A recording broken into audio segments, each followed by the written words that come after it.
नमस्कार, मैं हूं अर्पिता आर्य। भाग्य चक्र में आप सबका बहुत बहुत स्वागत है। आज जानेंगे अशुभ योग क्या होते हैं और इनका प्रभाव कैसे पड़ता है और कुंडली के अशुभ योगों को दूर करने के उपाय क्या होते हैं।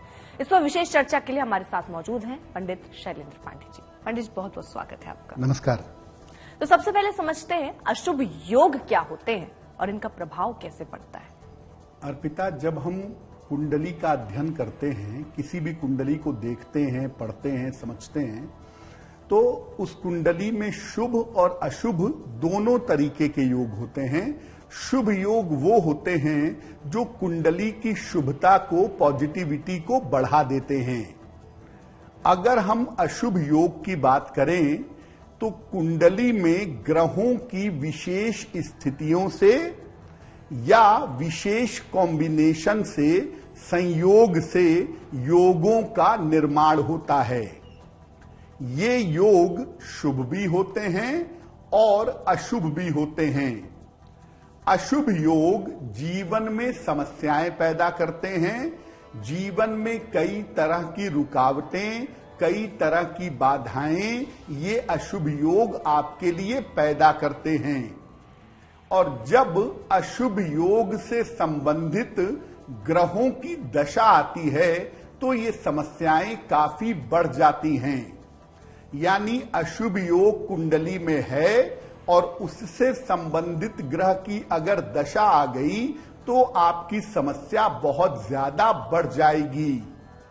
इनके लिए मंत्र जप, साधना और जीवनचर्या में बदलाव करने से लाभ होता है।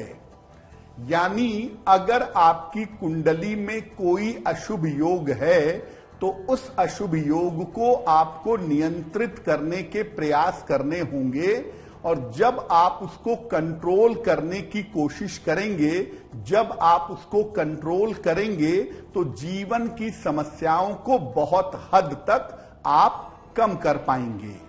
और अगर उस पर काम नहीं करेंगे, उसको कंट्रोल नहीं करेंगे, तो वो समय समय पे आपके जीवन में बाधा और समस्या देता रहेगा। अब सबसे पहले पहला योग समझते हैं, केमद्रुम योग। केमद्रुम योग अर्पिता बनता है मुख्यतः चंद्रमा से। और ज्योतिष में जो ग्रह सबसे ज्यादा महत्वपूर्ण है वो एक है सूर्य और दूसरा है चंद्रमा जी।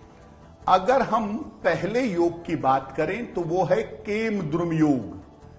चंद्रमा हमारे जीवन का सबसे महत्वपूर्ण ग्रह है और ये योग चंद्रमा का सबसे नकारात्मक ग्रह है, सबसे नकारात्मक योग है।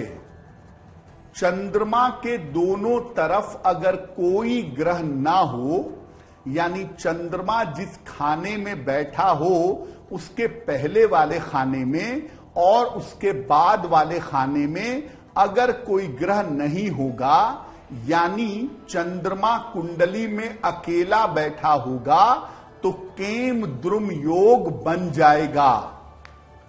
केमद्रुम योग अगर कुंडली में बने तो ऐसी दशा में व्यक्ति को मानसिक रोग या मानसिक पीड़ा का सामना करना पड़ता है।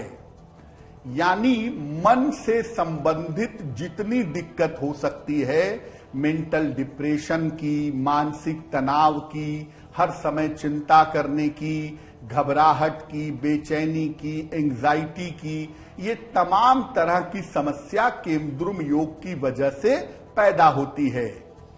कभी कभी एपिलेप्सी जैसी समस्या भी केमद्रुम योग से पैदा होती है, ऐसा देखा गया है।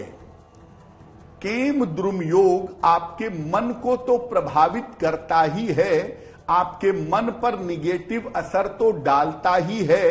ये योग कभी कभी घोर दरिद्रता भी देता है, बहुत सारी मुश्किलें भी जीवन में बढ़ाता है। यानी एक तरफ आप अपने मन से जूझिए, अपने मन की समस्याओं से निपटने के लिए लड़ते रहिए, अपने मन को ठीक करने के लिए परेशान होते रहिए, और दूसरी तरफ आपको धन को लेकर के और धन से जुड़ी समस्याओं को लेकर के तकलीफें उठानी पड़े। यानी मानसिक रूप से भी और धन के रूप से भी केम द्रुम योग आपको जीवन में समस्या देता है, लेकिन मोटे तौर पे आपके मन की बहुत कठोर और बहुत कठिन परीक्षा लेता है। पंडित जी, केम द्रुम योग से बचने के उपाय क्या है? अर्पिता, बात जब चंद्रमा की होती है या चंद्रमा के अशुभ योग की होती है तो चंद्रमा को नियंत्रित करते हैं भगवान शिव। इसीलिए चंद्रमा से संबंधित अगर कोई भी नकारात्मक योग है तो एक लाइन में समझिए कि आपको भगवान शिव की पूजा करनी पड़ेगी। उपाय क्या कर सकते हैं? चंद्रमा को काउंटर करने के लिए बुध को मजबूत करने से फायदा होता है। इसीलिए अगर कुंडली में केमद्रुम योग है तो सलाह लेकर के एक पन्ना धारण करिए, आपको निश्चित रूप से लाभ होगा। एक पन्ना अगर आप सलाह लेकर के पहने तो इससे आपको फायदा जरूर होगा, और ये पन्ना हमेशा पहने रखिएगा। चंद्रमा का एक मंत्र है, ओम श्रांग श्रीं श्रौं सह चंद्रमसे नमः। इस मंत्र का रोज शाम को आपको 108 बार जप करना चाहिए। और जैसा मैंने पहले भी कहा कि चंद्रमा से संबंधित समस्या है तो भगवान शिव की पूजा जरूर की जाएगी। ऐसी स्थिति में शिवलिंग पर अगर आप सफेद चंदन लगाएं और जल चढ़ाएं नियमित रूप से तो इससे भी आपको लाभ होगा। यानी शिवलिंग पर आप सफेद चंदन लगाइए, रोज सुबह जल चढ़ाइए, आपको फायदा होगा। भगवान शिव की भक्ति से केम द्रुम योग निश्चित रूप से भंग हो जाता है। उसका तरीका सबसे अच्छा यह है कि अगर केमद्रुम योग आपकी कुंडली में है और आपको मानसिक बीमारियों की दवाइयां खानी पड़ रही हैं, आप एंजाइटी के, डिप्रेशन के, ऑब्सेसिव कंपल्सिव डिसऑर्डर के या इपिलेप्सी के शिकार हो रहे हैं, तो आप एक नियम बना लें, खाते पीते चलते फिरते उठते बैठते जब भी आपको मौका मिले आप नमः शिवाय नमः शिवाय नमः शिवाय हर समय पढ़ते रहें, हर समय दोहराते रहें। चंद्रमा का मंत्र तो पढ़ेंगे ही, पन्ना पहनेंगे ही, और साथ में अगर संभव हो तो कितने भी मुखी एक रुद्राक्ष की माला भी पहनिएगा। ऐसा करने से मन वाला जो पार्ट है वो आपका मजबूत होगा, और अगर आपका मन वाला पार्ट मजबूत होगा तो आप केम द्रुम के प्रभाव से बच जाएंगे।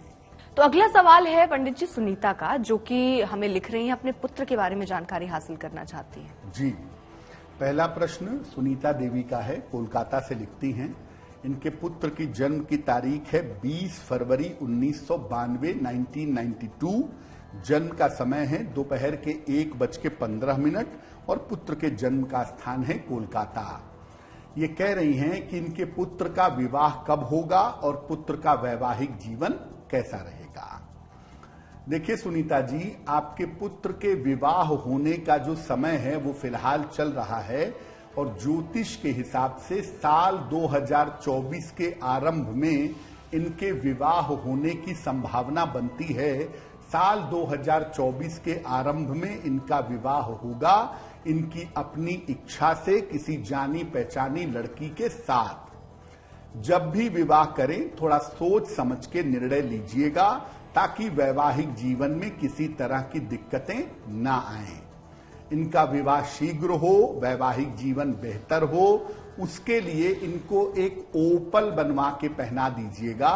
लगभग 10-12 रत्ती का ओपल चांदी की अंगूठी में, दाहिने हाथ की तर्जनी उंगली में, शुक्रवार की शाम को एक ओपल इन्हें पहनाइए। और आप इनकी माता जी हैं, आप इनके लिए रोज सुबह 108 बार ओम नमः शिवाय का जप करिए, वो इनके लिए बहुत बेहतर होगा। अब बढ़ रहे हैं आगे, दूसरे योग के बारे में जानते हैं जो कि है विष योग। जैसा हमने नाम से समझा, दूसरे नकारात्मक योग का नाम है विष योग। विष का मतलब पॉइजन। आपके जीवन में जो योग जहर घोलने की ताकत रखता है उसे विष योग कहते हैं। कैसे बनता है? अगर कुंडली में शनि और चंद्रमा का संबंध हो जाए, खास तौर से शनि अगर चंद्रमा को देखे या शनि और चंद्रमा एक दूसरे को देखें, तो कुंडली में विष योग बन जाता है। देखिए, चंद्रमा बड़ा सॉफ्ट प्लेनेट है ना।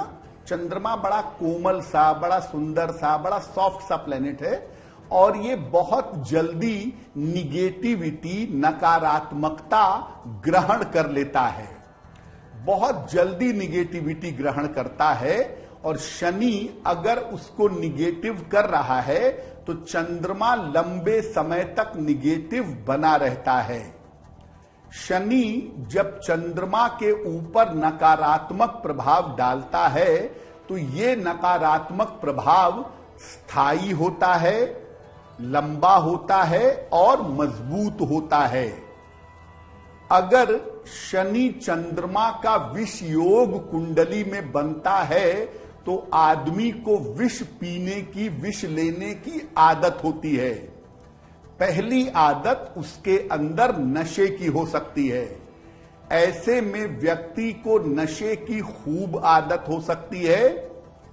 व्यक्ति की वाणी कर्कश यानी खराब और स्वभाव रूखा यानी स्वभाव निगेटिव हो सकता है।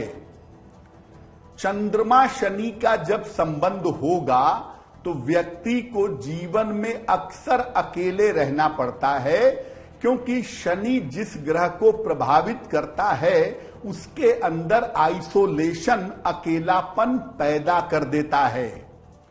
चंद्र शनि का संबंध होगा, व्यक्ति अकेले रहेगा। कभी कभी परिवार में लोगों के साथ, दोस्तों के साथ रहने के बावजूद उसे अकेलेपन का अनुभव होगा।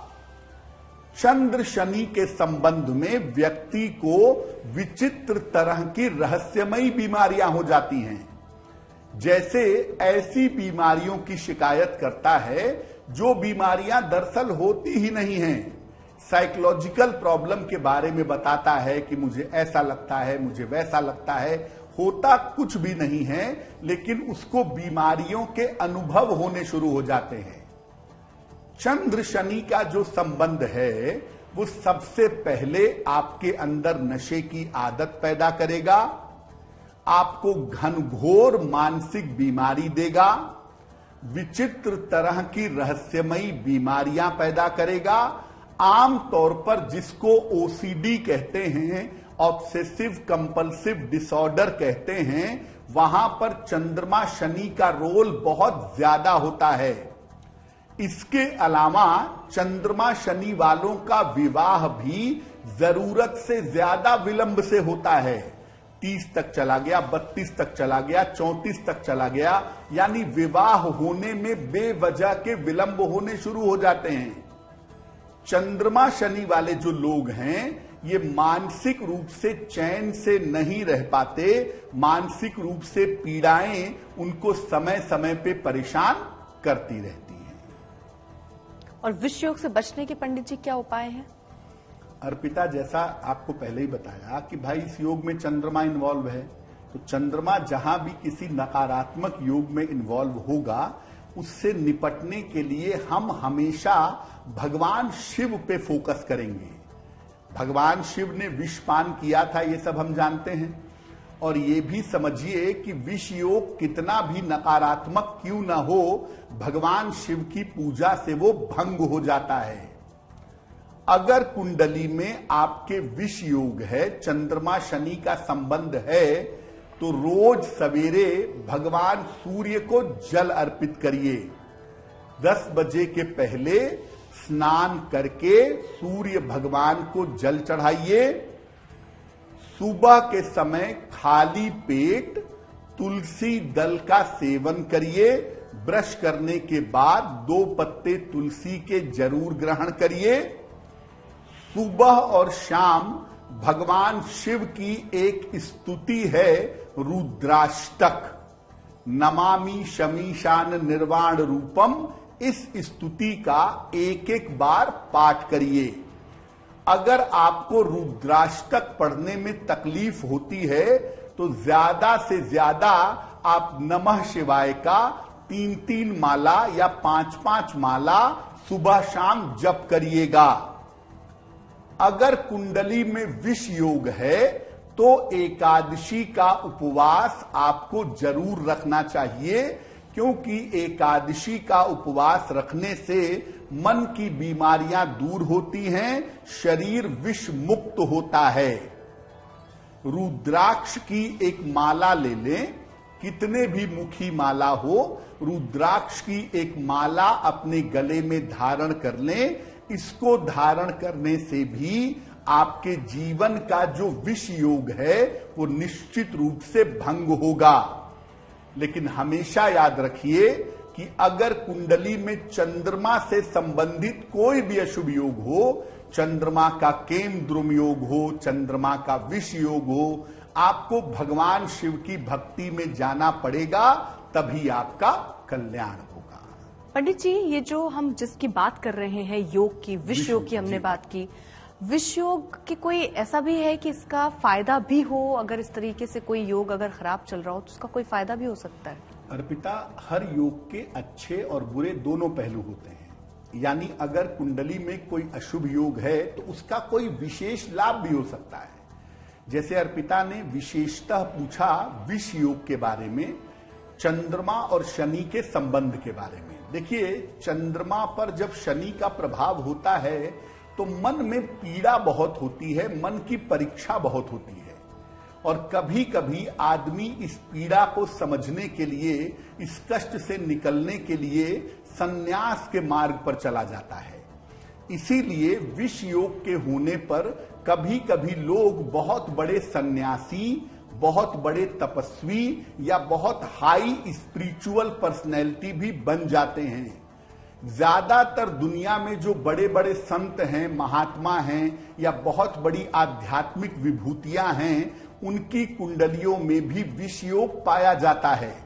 उसका कारण यही है कि उनके मन की इतनी ज्यादा परीक्षा होती है, उनके मन को इतनी ज्यादा तकलीफ होती है कि वो सब कुछ छोड़ करके पहले अपने जीवन का सत्य जानने के लिए चल देते हैं और एक दिन बहुत बड़े संत, महात्मा, आध्यात्मिक व्यक्ति बन जाते हैं।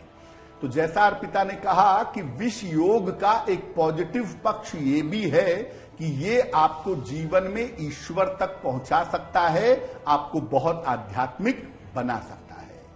अब बढ़ रहे हैं आगे और सवाल का रुख करते हैं। राहुल है जो कि हमें लिख रहे हैं कि वो सरकारी नौकरी के बहुत लंबे वक्त से प्रयास कर रहे हैं, उसकी संभावना दिखती है? राहुल जी ने हमें मेल लिखा है मुंबई से। इनकी जन्म की तारीख है 12 जुलाई सन 2000। जन्म का समय है सुबह के 7:45 और जन्म का स्थान है मुंबई। राहुल जी पूछ रहे हैं कि मैं सरकारी नौकरी की लंबे समय से तैयारी कर रहा हूं, क्या मुझे सरकारी नौकरी मिल सकेगी? राहुल, अगर आप बैंकिंग के क्षेत्र में, फाइनेंस के क्षेत्र में या पैसे रुपए से संबंधित किसी विभाग में नौकरी के लिए प्रयत्न करें तो आपको गवर्नमेंट जॉब जरूर मिल सकती है और आप उसके लिए बिल्कुल परिश्रम करें। साल 2025 में आपको सफलता मिलनी चाहिए और इस सफलता को प्राप्त करने के लिए आप रोज सुबह सूर्य भगवान को जल चढ़ाएं, सुबह के समय आदित्य हृदय स्तोत्र का पाठ करें और एक मोती, लगभग 10-12 रत्ती की मोती चांदी की अंगूठी में, दाहिने हाथ की सबसे छोटी उंगली में, शुक्ल पक्ष के सोमवार की रात को अगर आप धारण करें तो आपको लाभ होगा। तो बढ़ रहे हैं आगे, अब बात करते हैं तीसरे योग की और वो है गुरु चांडाल योग। हम ज्योतिष के तमाम नकारात्मक योगों के निपटने के उपाय की बात कर रहे हैं। गुरु चांडाल योग को ज्योतिष में सबसे ज्यादा निगेटिव योग कहा जाए तो आश्चर्य नहीं होगा। बृहस्पति का मतलब है गुरु, और गुरु ही अगर दूषित हो जाए, गुरु ही अगर निगेटिव स्थिति में चला जाए तो भगवान ही मालिक हैं। कैसे बनता है? अगर आपकी कुंडली में राहु और बृहस्पति एक साथ बैठे हों तो गुरु चांडाल योग बन जाता है। दृष्टि से ये योग नहीं बनता। यानी अगर आप ये सोचते हैं कि राहु बृहस्पति को देखेगा और ये योग बनेगा, तो ये संभव नहीं है, क्योंकि राहु की दृष्टि नहीं होती। और अगर बृहस्पति राहु को देखेगा तो राहु शुभ हो जाएगा, वहां भी ये योग नहीं बनेगा। यानी अगर कुंडली में राहु और बृहस्पति एक साथ हो तभी गुरु चांडाल योग बनेगा। गुरु चांडाल योग अगर कुंडली में कहीं भी बनता हो हमेशा नुकसान पहुंचाता है, क्योंकि गुरु का मतलब है शुभता सबसे ज्यादा, और राहु का मतलब है उस सबसे ज्यादा शुभता को खराब करना। इसीलिए अगर कुंडली में गुरु राहु का चांडाल योग है तो ये व्यक्ति के शुभ गुणों को घटा देता है। आपके अंदर जो भी शुभता है, जो भी तो ये घटा देता है, और नकारात्मक आपके अंदर दुनिया जहान की जितनी बुराइयां, जितनी निगेटिविटी हो सकती है, सामान्यतः वो है। अक्सर ये योग होने से व्यक्ति जोर होता है। गुरु राहु का कॉम्बिनेशन तो ये सबसे ज्यादा आपके चरित्र को कमजोर, के जीवन में बृहस्पति की भूमिका सबसे, इसलिए अगर ये महिलाओं की कुंडली में है तो ये और गुरु राहु का चांडाल योग आपका डाइजेशन कभी ठीक नहीं होगा, होगी। लीवर की समस्या भी आपको और गंभीर रोग होने के, बड़े रोग होने कर पाना कठिन हो, ऐसी बीमारियां होने की संभावना बनेंगी। बृहस्पति का मतलब होता ही कैंसर है, इसीलिए गुरु राहु का चांडाल योग अगर बहुत नकारात्मक डिग्रीज में बन जाए तो ये कैंसर का कारण भी बनता है। गुरु राहु का चांडाल योग अगर कुंडली में है, आप धर्म के मामले में बिल्कुल सही नहीं होंगे, धर्म भ्रष्ट होंगे, ऐसी हरकतें करेंगे जो सामान्यतः अच्छी नहीं हैं, जो सामान्यतः उचित नहीं हैं, और आपको अपयश का सामना जीवन में जरूर करना पड़ेगा। अगर किसी महिला की कुंडली में गुरु चांडाल योग हो तो सामान्यतः उसके वैवाहिक जीवन में दिक्कतें बहुत ज्यादा आती हैं, इतनी ज्यादा आती हैं कि उस शादी को छोड़ भी नहीं पाती और रह भी नहीं पाती, जीवन भर वैवाहिक जीवन की मुश्किलों को झेलना पड़ता है। लेकिन एक लाइन में अगर कहें तो गुरु चांडाल योग होने का मतलब है कि आपके ऊपर जो शुभता है, जो ईश्वर की कृपा का अंश है, जो ईश्वर की कृपा का हिस्सा है, वो आपके जीवन में बहुत कमजोर होता है। इसीलिए आपका भटकना, आपका गलत रास्ते पे चलना, आपका गलत रास्ते पे जाना, ये बड़ा नेचुरल होता है, और उसके परिणाम स्वरूप आप जीवन में बड़ी तकलीफें उठाते हैं, बड़े दंड आपको भुगतने पड़ते हैं। पंडित जी, ये जो योग पर हम बात कर रहे हैं, तो ये क्या किसी निश्चित समय के लिए आपकी कुंडली में आते हैं या हमेशा ही आपके साथ जुड़े रहते हैं? आपने विष योग की बात की, हमने अभी गुरु चांडाल की जो बात कर रहे हैं, विष योग में आपने कहा बहुत मानसिक समस्याएं रहेंगी, तो आज जिस तरह से हम स्थिति में हैं, हर इंसान मानसिक रूप से कहीं ना कहीं इन्हीं चीजों से दो चार हो रहा है। और आपने गुरु चांडाल की जो खूब बताई कि ये सारी चीजें होंगी, तो घोर कलयुग चल रहा है, लोगों के अंदर वैसे भी ये सारी चीजें, तो हम समझे कैसे कि हमारे अंदर ये चीज है? अर्पिता, योग का मतलब होता है कि आपकी कुंडली में उस तरह की प्रॉपर्टी है कि आपको प्रॉब्लम हो सकती है, लेकिन आप ये समझिए कि वो हर समय आपको नुकसान या फायदा नहीं पहुंचाएगा। दो तरह के योग होते हैं, एक जो कुंडली में आके आपके कैरेक्टर को बदल देंगे, यानी वो हमेशा असर डालेंगे और हमेशा आपको प्लस माइनस आपके अंदर अवगुण पैदा कर देंगे। और जब उनकी दशा आ जाती है तब इनका प्रभाव और भी ज्यादा होता है। जैसे अगर हम विष योग की बात करें तो विष योग का मतलब यह है कि आप मेंटली हमेशा परेशान रहेंगे। एक सामान्य आदमी भी मेंटली परेशान होता है, लेकिन उससे निकल करके आगे बढ़ता है। विष योग वाले निकल ही नहीं पाते, और जब दशा नकारात्मक आ जाती है, उससे संबंधित ग्रह की दशा आ जाए और कुंडली में विष योग हो, तो आप सुसाइड अटेम्प्ट कर लेंगे, आप घर छोड़ के भाग जाएंगे, आप कोई ऐसी दवा खा लेंगे जो रिएक्शन कर जाए, यानी समय आने पे उसका प्रभाव और भी ज्यादा बुरा हो जाता है। लेकिन अगर योग कुंडली में है तो ये आपके बेसिक पर्सनैलिटी को, बेसिक कैरेक्टर को पूरी तरह बदल देता है। आपके चरित्र में, आपकी पर्सनैलिटी में उस योग का प्रभाव दिखाई देता है। अच्छा होगा तो अच्छा प्रभाव दिखेगा, बुरा होगा तो बुरा प्रभाव दिखेगा। बिल्कुल। अब गुरु चांडाल योग से बचने के उपाय भी समझते हैं।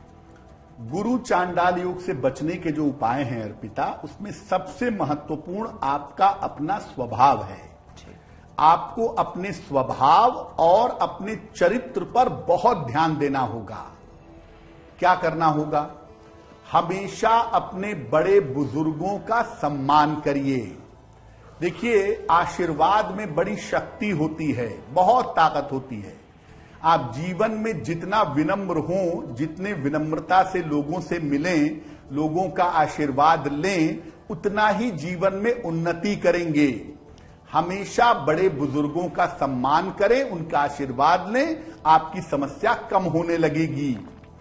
नियमित रूप से किसी भी धर्म स्थान में जिस भी धर्म के मानने वाले हैं, जिस भी संप्रदाय के मानने वाले हैं, वहां जाते रहें या मंदिर में जाते रहें, आपके लिए अच्छा होगा। और वहां जाके केवल फूटिए नहीं, वहां जाके बैठिए, शांति से अपनी बात ईश्वर से कहिए, वहां जाकर तरंगों को महसूस करिए।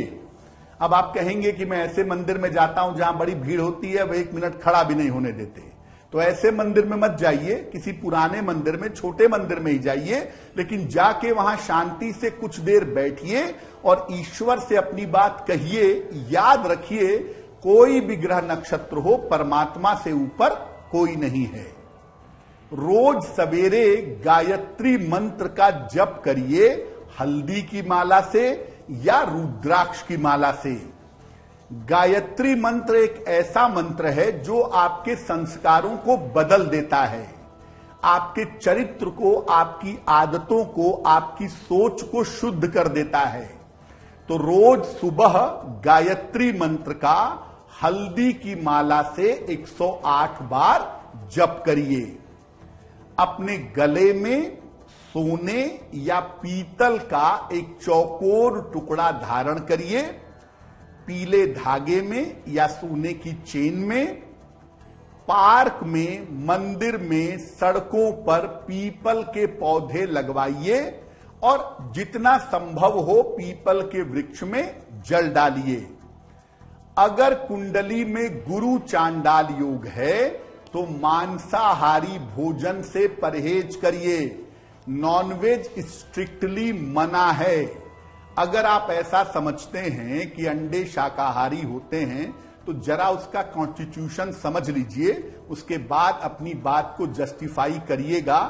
अंडे शाकाहारी नहीं होते, इसलिए किसी भी तरह का नॉनवेज आप बिल्कुल मत खाइएगा।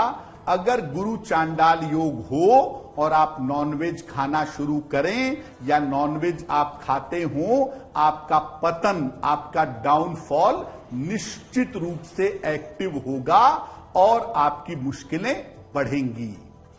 और गुरु चांडाल योग में पहला नाम क्या है? गुरु।